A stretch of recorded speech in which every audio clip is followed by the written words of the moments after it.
Our tonight's guest speaker is Dr. Kalpa. Dr. Kalpa is a friend and a colleague from the NLP community. More than that, we share a very special bond as senior resource providers on the Beyond Programming workshop, which is a bridge course started by Mr. Anil Thomas. So tonight's lecture is going to be a little bit of theory. So do keep a notebook and a pen to scribble down notes. And without taking much time, I will now put myself on mute and I invite Dr. Kalpa on the stage to please start. Thank you. Good evening, everybody. It's definitely a pleasure to come here and speak to the audience who are seeking some answers.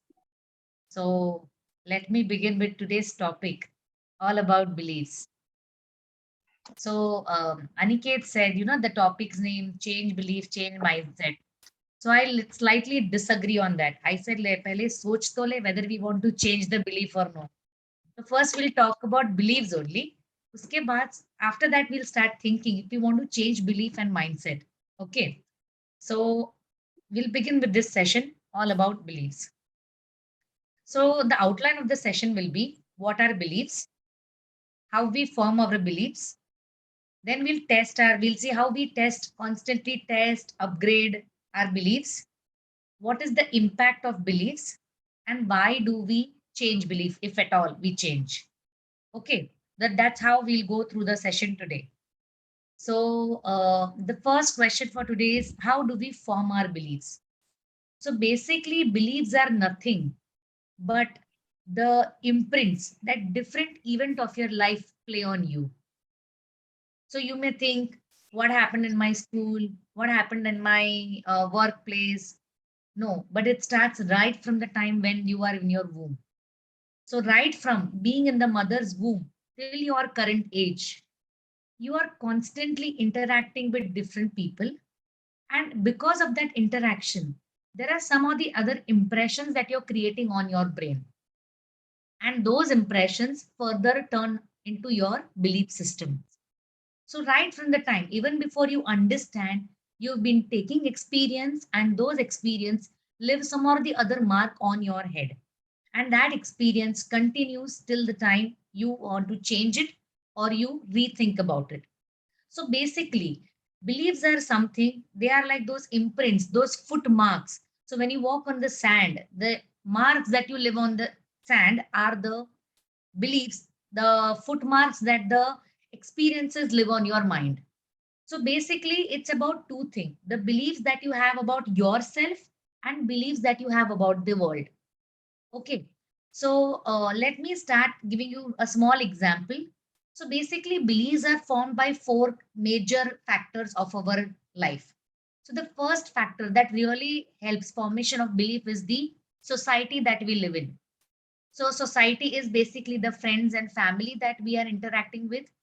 So our parents tell us that this is right to do, this is wrong to do, this is acceptable in the society, this is not acceptable in the society.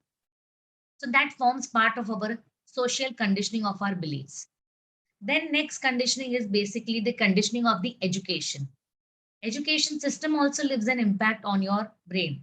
So right now we have so many people counseling for which board you must take, and after a particular standard also what are the various courses available. So why are we looking into all this thing?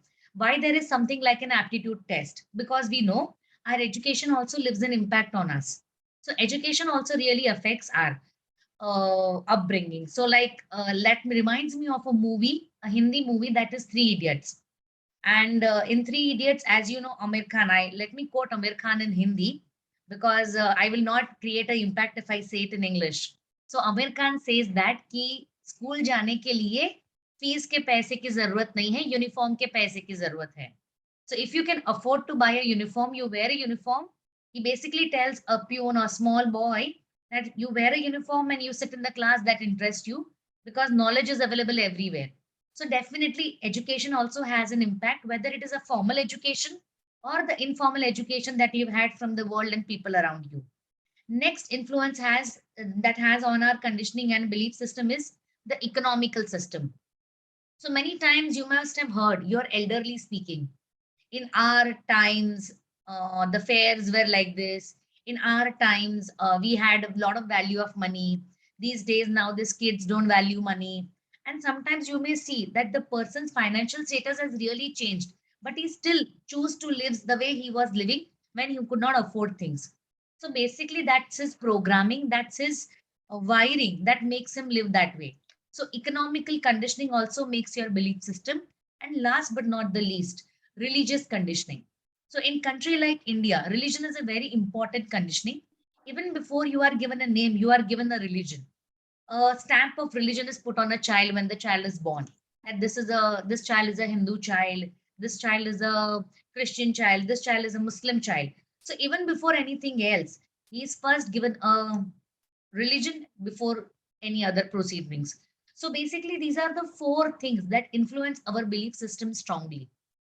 So since childhood, when your parents told you something to do these things in particular way, you started doing this. And then when you could not do it, or when you didn't do something, probably the response that you got was something that you will make your beliefs on. For example, if my parents want me to have discipline and I behave in a disciplined manner, and I see them loving me, I see them caring for me, I see them talking good about me. But suppose if one day I decide to behave in an undisciplined manner, one day I decide to behave naughty, and then if they scold me. So now I take the feedback that when I behave like this is what I get. And if I behave like this is what I get.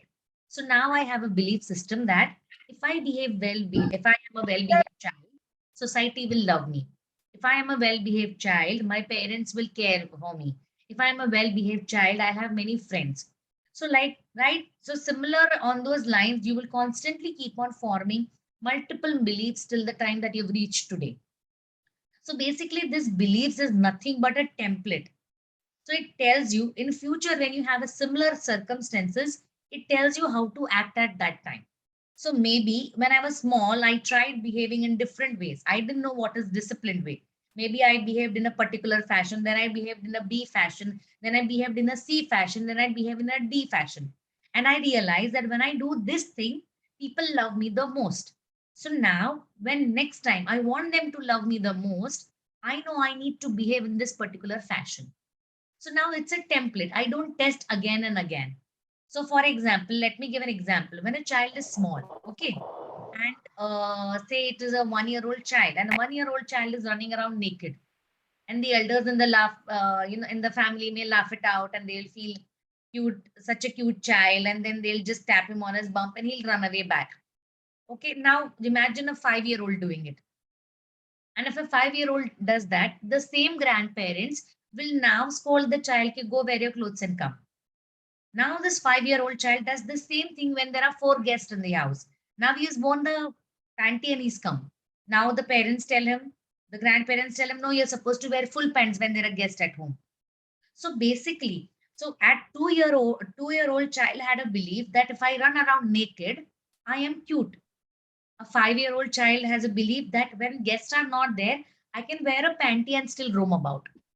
That same 5-year-old child has another belief that if there are guests, I need to dress in a particular fashion. If I'm going to a birthday party, I need to dress like this.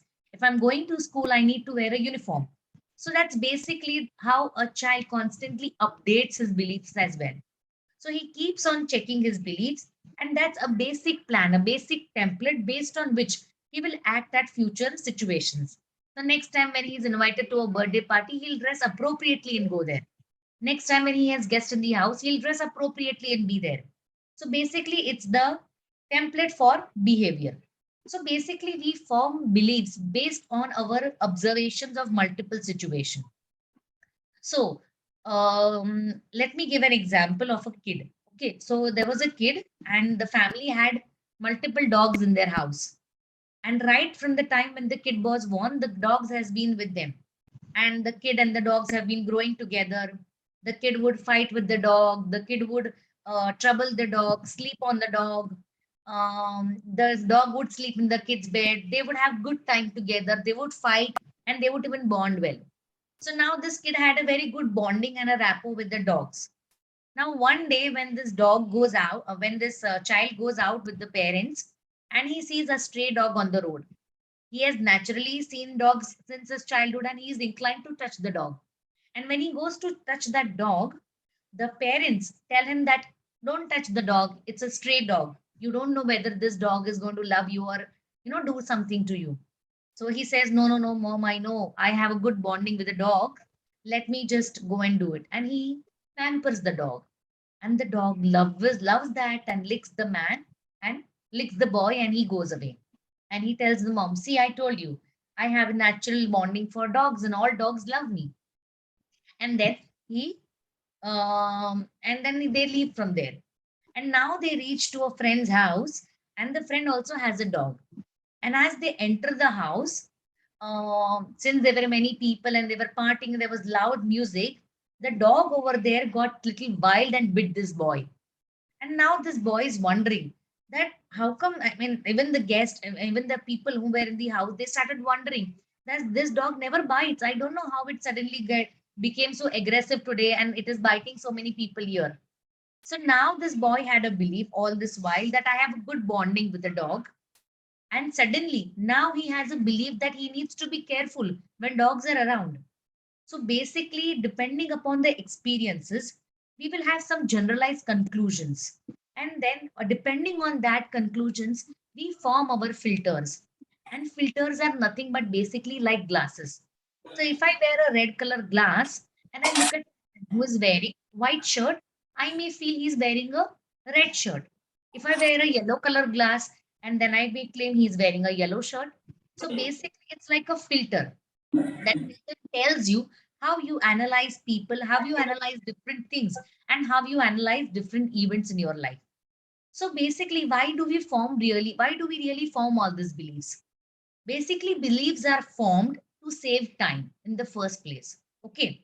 So every time I don't need to undergo the same amount of processing to have the outcome.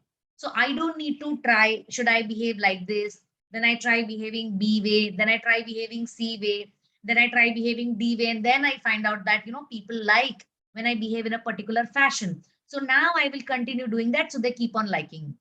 So basically, you have had your past experiences. And now those past experiences are telling you that most people like when you behave like this. And basically, so this is a belief that helps you, and you are able to make your life, you are able to deal with things in a faster way. Next, beliefs are basically responsible to make your life comfortable. So, for example, if I have a belief that if I pray to Shirdi Sai Baba before my project, and then I go to deliver the project, the delivery happens very fine. And it's a good belief, because as long as you are able to worship Sai Baba and you go to deliver the project, you perform well. It's a good belief. It's making your life comfortable. The only problem is one day if you fail to do so, and now you may worry that whether I will perform or no. So these beliefs are basically, even one more belief. Let me give an example of one more belief here. So beliefs actually help us face challenges. And in country like India, we will have n number of beliefs that will help us face challenges. And the commonest belief is dahi chini kha ke jao. Have sugar and curd before you go for exams. So even till date today, if my husband has a major project of filing, my mother-in-law will not fail but give him dahi chini.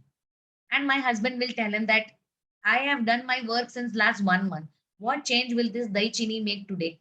But it is a belief, and it is a belief for her. And she believes that this helps him to face all the challenges.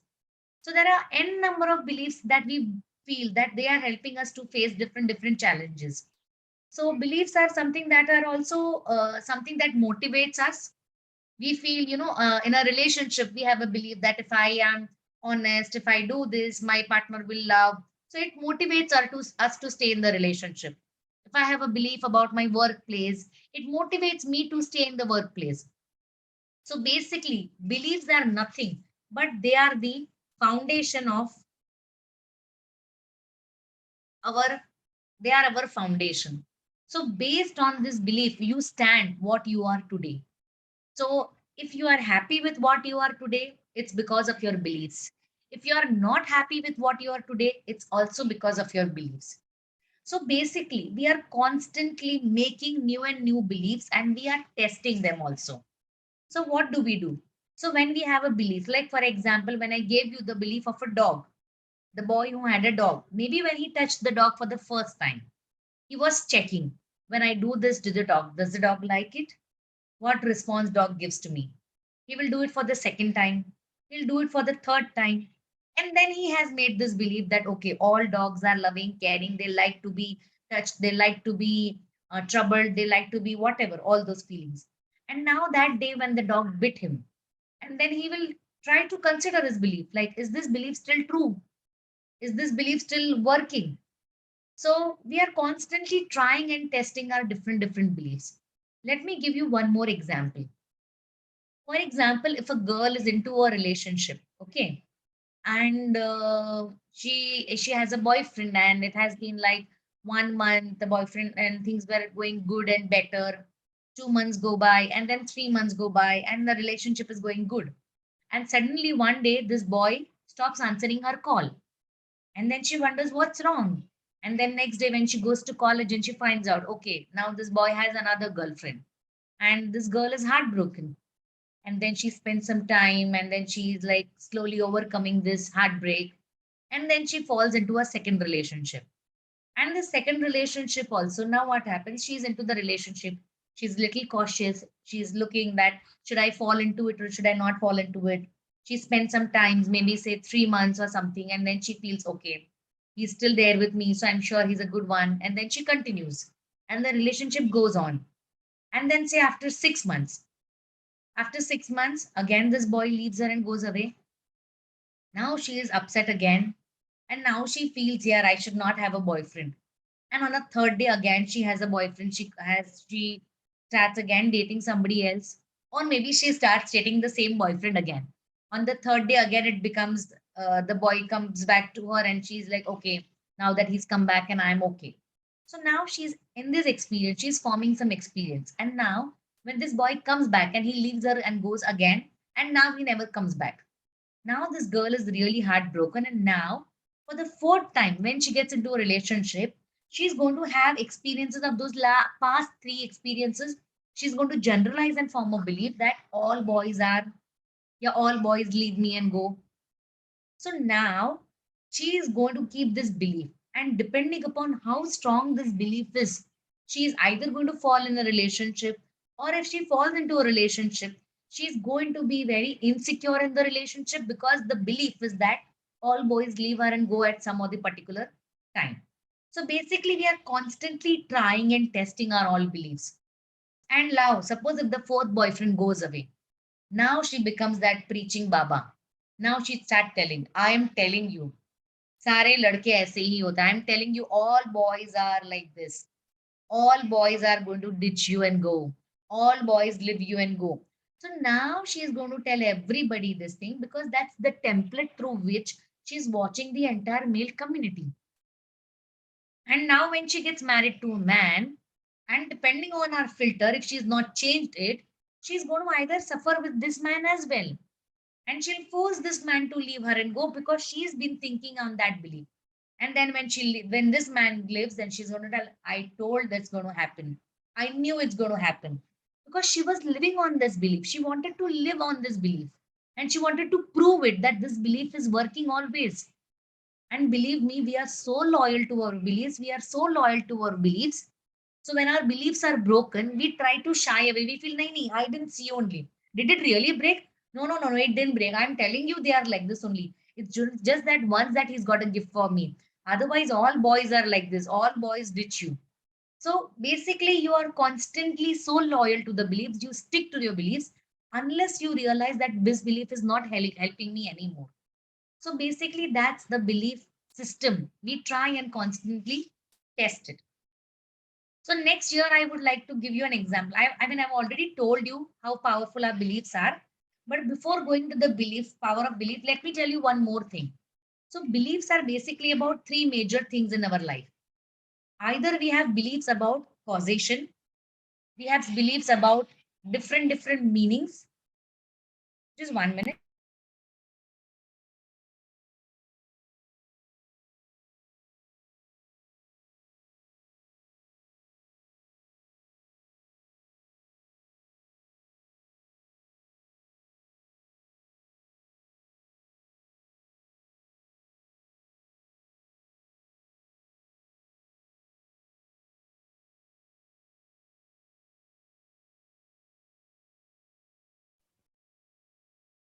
I'm sorry. Yeah. So, so basically, we have beliefs about three major things in our life: beliefs about causation, beliefs about meaning, and beliefs about boundaries. So, let me give you an example of each of them. Okay. So, we have a belief: because I did this, I got this. Yeah, because I didn't do this, I didn't get this. So, because I had dahi chini before a project, my project went very fine. Because I worshipped this God, I could do this. So either, or because I studied really hard for my exams, I have this marks. Or because I am very careful, I save a lot of money. So all the beliefs you will have: because you did something, you are having something outcome. Because you didn't do something, you didn't have that outcome. So most beliefs are about causation. Second is the beliefs about meanings. So we are constantly, I said, beliefs are formed by the interaction that you have with the world and different events. So when you're looking at this world, you are constantly giving a meaning to a behavior. So for example, if I see two men fighting on the road, they are like physically fighting. And then I look at them and then I like wonder, oh, this is like some Hindu Muslim riot that is going to happen. Or some other man may feel, Array, maybe there must be, this guy must be a pickpocketer, and now people have caught him and they are hitting him hard. Or then maybe you might feel, no, no, it's some shooting which is happening, and two men are trying to do something. Otherwise, you may. So basically, the same picture may have different readings depending upon the filters that you have. So sometimes when you are not used to seeing a particular thing in that way, you may assess the same thing in a similar way. So like for example, I'll tell you. So I recently I was seeing a movie, and in that movie, this girl happens to go to UP and Bihar, and when she steps out of the bus, she sees two people fighting, and then she comments like, "Why are you not stopping them? Why are you just standing here and watching them fight?" And that man is asking, "Oh, should I get a chair to sit so that you can watch them fight?" So basically, what she could see is to stop the fight. But the other person was like, yeah, it's normal. People fight here like this. So basically, it's the meaning that the situation has for that person. So we have so many beliefs around meanings also. So sometimes if you may see two people talking and looking at you, you may feel they are talking about you. You may feel they are talking bad about you, or you may feel they are talking good about you. Again, that depends on what meaning you would like to give to that belief. Okay. Next is that, like, suppose, for example, if you see two people talking and you may feel, wow, the entire world is looking at me. Look at me. Everybody is just talking. I am the talk of the town. So, again, the same thing, the same experience where you see few people looking at you and talking. You may feel either you may choose to feel small or you may choose to feel big. So, that's basically the meaning that you have given to that situation. The third thing is the meaning, the boundaries. For example, if I have like, say, I must invest only 30% in share market. We can't risk more than 30% of our hard earned money. So that's a belief that you have about a boundary. Or, maybe about that girl and the boy, just the girl and the boy that I was talking about. So I must only invest this much in a relationship and not more.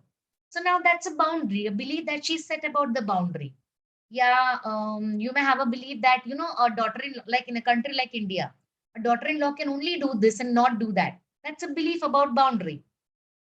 So either your beliefs will be about some or the other causative factors, they'll be about some meaning and it's about some boundary. So basically, most beliefs you'll be able to categorize into these three things. Why am I telling you? So when we change the belief, you will understand why we need to understand this. So next we come to power of belief. So over here, I would like to quote an example. So I am a doctor, and it's a very, I'm sure you've heard this. I may not say it as a joke, but a sarcastic joke. When I say, you will all recollect it as well. So there was a man, and he goes to his family doctor, and he says, I'm unwell, and his family doctor listens to his complaint and then tells him, okay, lie down on the bed. First, he'll check him with a torch. Then he checks him with a stethoscope, and then he finally checks his pulse. He puts his hand on the pulse and looks at his watch, and then he says, he just gives a sighing sound. Okay. Now this man steps down and he asks the doctor, doctor, everything is fine? And doctor says, yeah, everything is fine. And then he says, take this medicine and you will be fine in 2 days. This man comes back after 2 days and he says, doctor, please check me again. No, is everything fine? I just want to be sure that everything is fine. And then doctor checks him again and then he says, like, my pulse, is my pulse fine? He's like, yeah, everything is fine. Go. Then he goes, but now this man is not satisfied. So he goes to another doctor. And then when he goes to another doctor, at that time again, that doctor, tells the doctor, please check me thoroughly. Tell me if I have any problem. I can handle. You can just tell me if I have any problem. And then the doctor starts checking him, and he says, you are absolutely fine. So then he insists, and then doctor says, okay, do your body checkup and come back to me. We'll see if there is anything that comes in that. He does the body checkup, and he is the first man who is upset, or amongst many those men who are, or many those people who are upset. All the reports are normal. We spend so much on the test, but all the reports are normal. Doctor, what to do? So they are so unhappy. In spite of spending so much their money, their reports are normal. So then he also goes back to the doctor, like, sir, all the reports are normal, doctor. But please check, if there is anything. And then the doctor says, no, there's nothing. Now this guy goes to a specialist. They also check him. And he's been spending few months. So he spends around 6 months and then he thinks that he should go back to his family doctor because nobody understands him. And he goes back to the family doctor. And the family doctor is surprised to see him lose 5-10 kgs of weight. His eyes had sunk in, his hair had started falling, and he was looking terribly sick. And his doctor asks him, like, what happened to you? And then he said, doctor, you are the best doctor. I went to big specialist, but nobody could understand. I'm sure you know my problem, but since you are my family doctor, you are hiding this with me. But let me tell you that I am already prepared. I have sorted all my problems. I have made my will also. I have distributed my property amongst my children, and I'm all settled. So please tell me. Now I'm ready. If you tell me if I have some problem as well. And the doctor is puzzled and wondering, like, what's wrong with this man? And then he tells doctor, you don't remember, but let me tell you that before 6 months I had come to you and you checked me thoroughly and you touched my pulse. And then you made some sound and which I knew what that there was something definitely wrong with me. And I kept on asking you. I asked so many doctors, but nobody could find out what you found out. And the doctor is puzzled and wondering that did I really do that? And then he tells this man that when I was trying to check your pulse, the battery in my watch was dead and I could not check your pulse. So that's basically what I made the sound for. It wasn't anything wrong about you. And this man says, doctor, I've been losing weight. Look at my eyes, look at my body. And do you still believe there is everything normal with me? And then that's basically when we understand the kind of belief that we have, it constantly plays on us. So many times you must have heard of one of that relative of yours who has got diagnosed with cancer and died in 2 months. And you must have heard another relative of yours as well who has had cancer and now they are still living hale, hearty, still troubling people and society around them. So what is the difference? Maybe both of them had either the end stage cancer, and sometimes it is also not an end stage cancer, but it is a cancer, and I mean the person has taken it too badly. He starts feeling my time is running out. I will die soon. We don't have much time left. And when the body listens to this, the body feels, oh, we need to go on a self-destruct mode because we don't have much time left. Maybe we should just live for 1 month. And that's how that person manifests and he lives his life and he ends it in 1 year. Similarly, there is a person who has had a, say, terminal cancer, but he feels, Arey, what's wrong with me? I'll face the world. Not that faking wala, but really he believes that. And he lives for many years. So then there are so many people who have not opted for surgical therapy or chemotherapy or radiation therapy. Still, they are living with cancer in their body. So how is that possible? So that is something that is really challenging medical system. That is the power of belief. A power of belief is something that will make your cells live that way. So it is really important for you to understand that your beliefs has this much power. Okay. Now we come to understanding that. So how do I How do I change? When do we change belief? So before understanding when do we change belief, let me tell you about. So beliefs are about four things. Whenever I say a belief, no, I'm talking about four things about myself.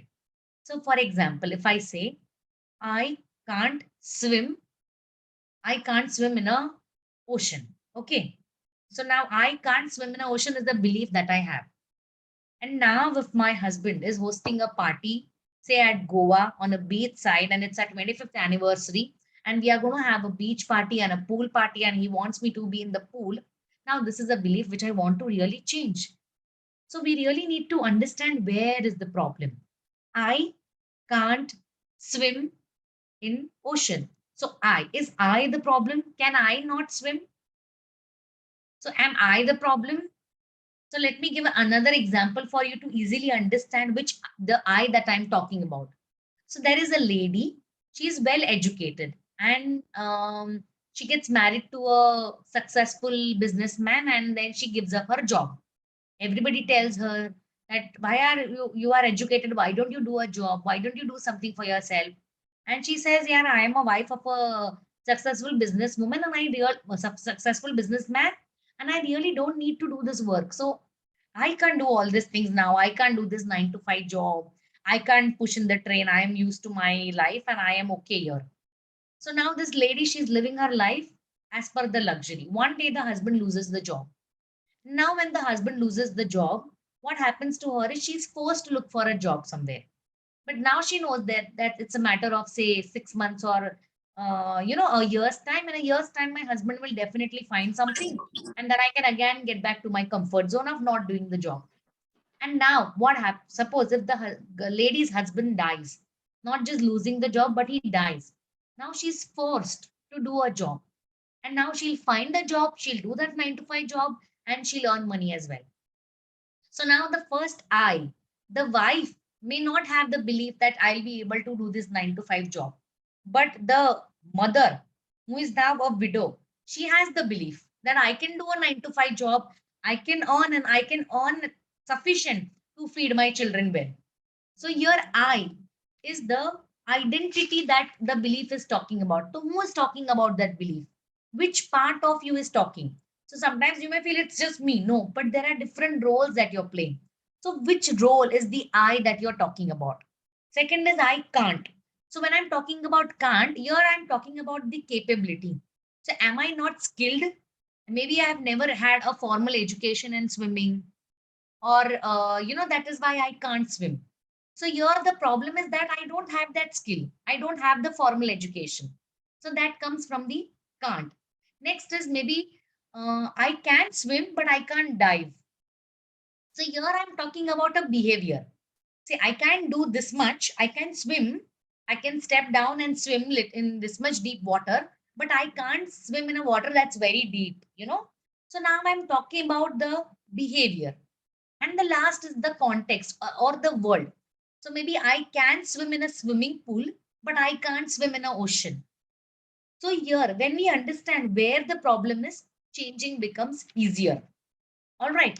So when do we change? Why do we really change the belief? Like I said, now we've had so many beliefs that's making our life comfortable, that's helping us grow in life, that helping us do so many things in our life.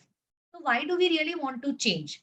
So we change belief when we have these four problems. The first problem is that, so when do you change a tire of a car? When it stops functioning the way you want. So now you first change a belief when you think you want a different outcome. So when I want to do something and that's not happening, I need to change the belief that's working there. So if I want the car to move ahead, I need to change my gear from reverse to, I need to put it in the first gear, second gear, third gear. So I need to change the belief. So which programming am I using to do this? And if I don't want this, I need to change the programming. I need to change the wiring. Okay. So then we change the wiring and then so because I want a different outcome. So the first reason to change is that I want a different outcome. Second is that you want now, till now you were happy with a particular outcome, but now you want to grow beyond that outcome. And that's when you want to change your belief. Like for example, you felt, yeah, I can invest 30% in a share market, and now you feel that you're good to do, you have a good experience. And maybe now you want to just check if you can invest 50%. So now you are looking at a better result, a better outcome.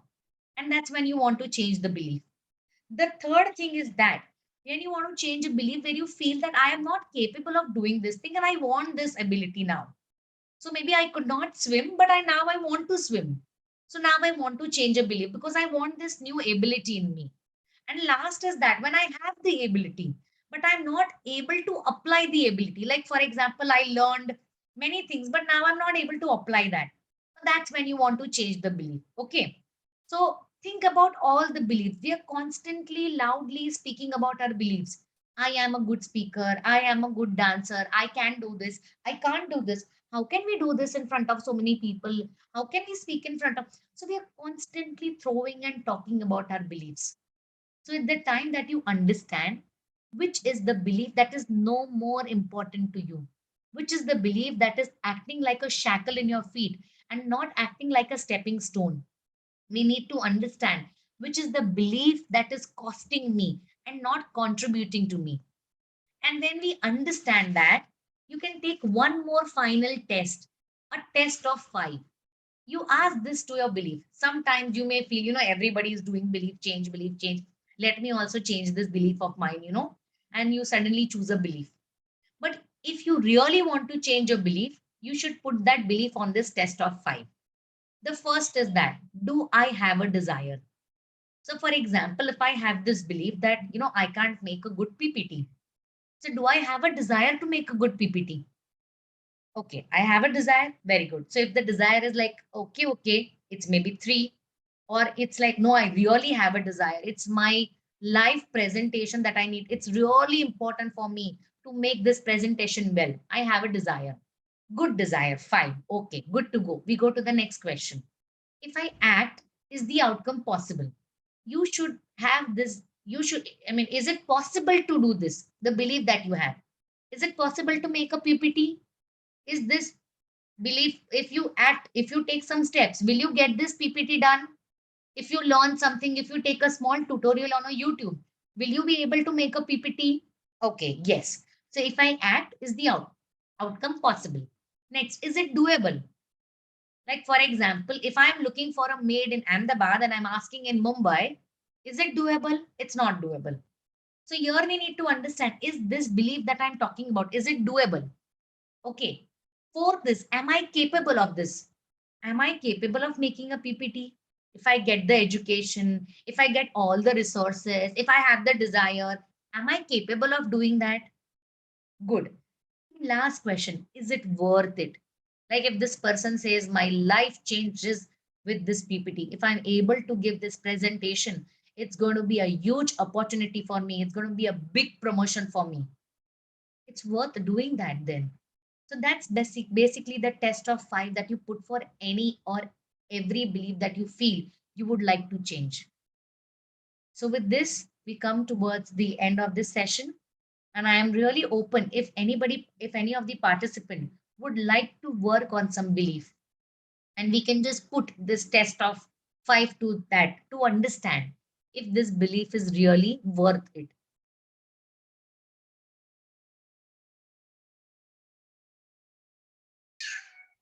Anybody else who would like to be a part of this?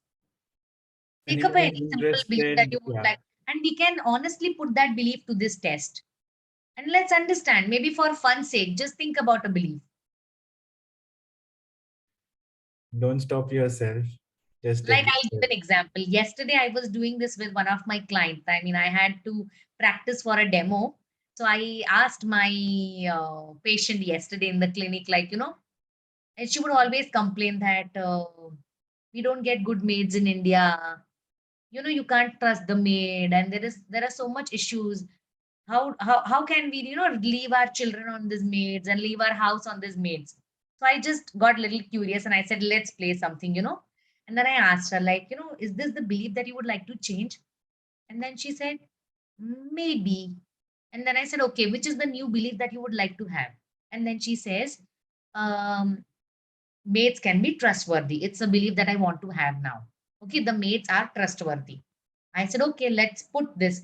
Are you like just saying it for the sake of saying, or you are really doing it? Then we asked her that, do you really want a trustworthy maid? And then she says, yeah, I really want. I am stuck at home and I'm not able to go to work because I don't have a trustworthy maid. If a maid is able to, if I'm able to give the keys of my house to this maid, it will be good. And it's like, I really want to have a trustworthy maid. I said, good, that's a good thing to do. So now let's go to the second.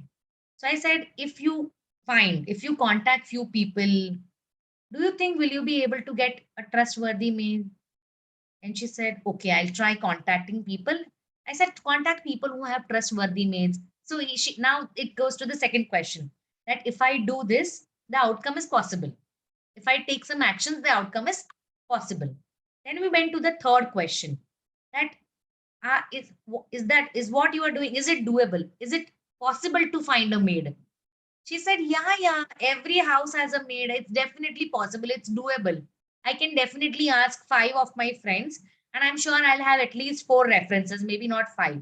So it's a doable thing. I said, good, let's go to the next question. And I asked her that, do you think that you are capable of identifying if this maid is trustworthy or no? And then she started thinking. And then I asked her that, how do you trust people? And then she came up with a beautiful answer that, when I go out, when I do something, I have this feeling in me. And that tells me, ki, ha, we can trust this man.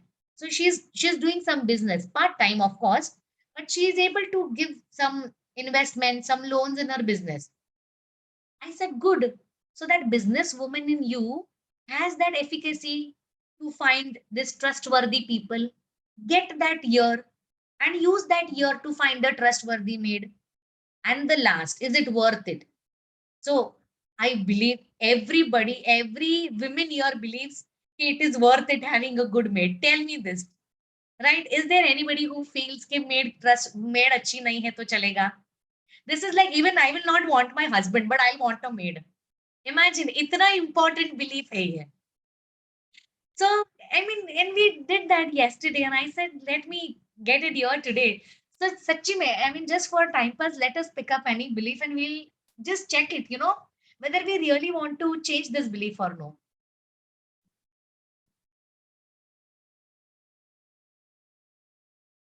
Nobody wants to ask about it. Okay, chalo, so let me just hold this on to all of you all. Sorry, what a egg. 1 second. So you just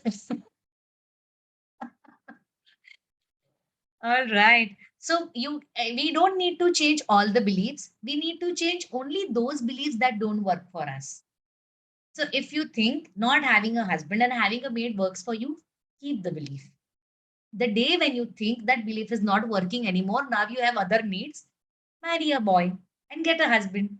So you can change your beliefs whenever you want to. So don't worry. Our mind is constantly analyzing beliefs, finding which it requires, which it doesn't require. So yes, now I can say, and at the end I can say, change mindset and change life only if you want to. So if you want to change mindset and change your life, we have a wonderful, wonderful program. And I am co-hosting with Aniket and a few of my friends here. Aarti was here. Sushma ji is here. They are all co-moderators in our program called as Beyond Programming. And I really, really invite you. See, our beliefs are like the programs. Okay. So first time when I'm writing a code for a program, I may do multiple combinations to find out how this code works. But now that I've made the code, I just click the button and the function happens. Okay. So basically that's how you made all your beliefs. But one day, if this program gets outdated, don't you upgrade to a better program? Don't you upgrade to a better system?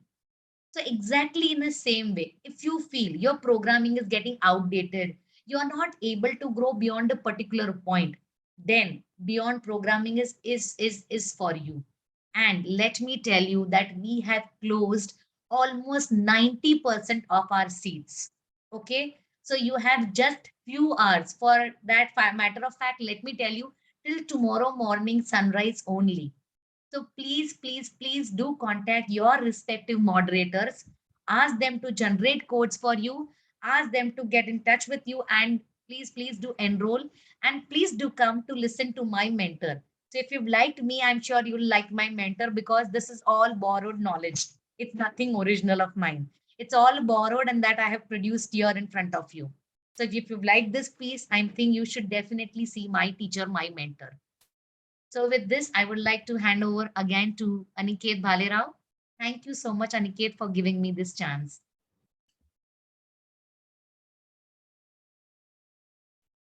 Wow, wow.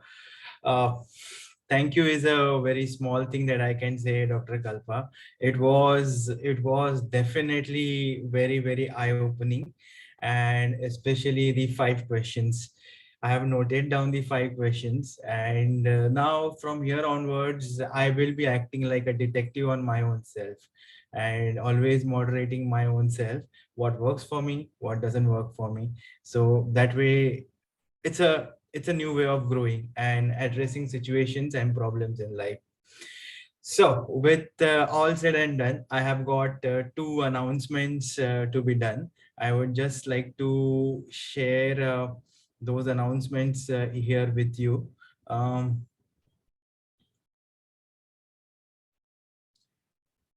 I hope you guys can see the screen. This is going to be our next week's speaker, Aarti Asrani. Aarti is my law of attraction coach. She is of course my colleague from Beyond Programming workshop.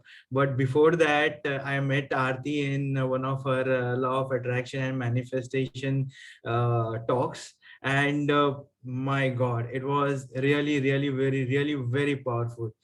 She will have simple tips, she will give you simple tricks on how to manifest, how to get into reality, and live the life that you actually want to have. So mark your diaries. Next week it's going to be Aarti Asrani, law of attraction and manifestation. It's time to wake up your genie. Uh, we ideally have sessions on Thursdays, but Aarti is little tight for on her schedule, so we'll be having it on Wednesday, the 27th of April. Time remains the same. You never know, she must have checked numerology and told you. Right.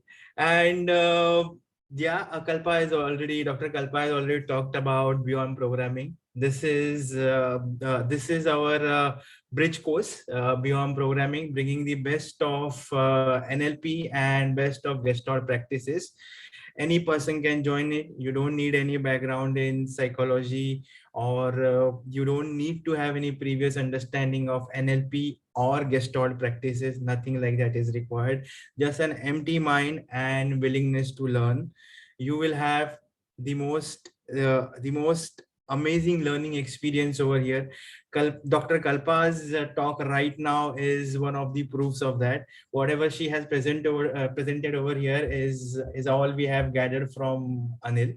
So limited seats, limited time. So please do get in touch with your respective moderators, and we invite you all. It's gonna be on 2nd of June.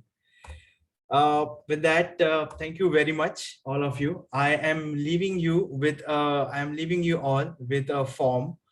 This is a feedback form. I request you all to please fill up this form and revert back. Thank you very much, everyone, for coming over here. And it was really very nice to have you. I am doing my job of helping the community, helping someone who really needs this knowledge. Because once upon a time, even I was begging for knowledge. I want someone to come and help me, and that's where my mentors arrived. Today I realize it's important, and I take it as my responsibility. Ladies and gentlemen, thank you very much for your time. Please fill up that form. I will see you next Wednesday. Good night from all of us. The core team stays, others can disperse. Thank you. Thank you.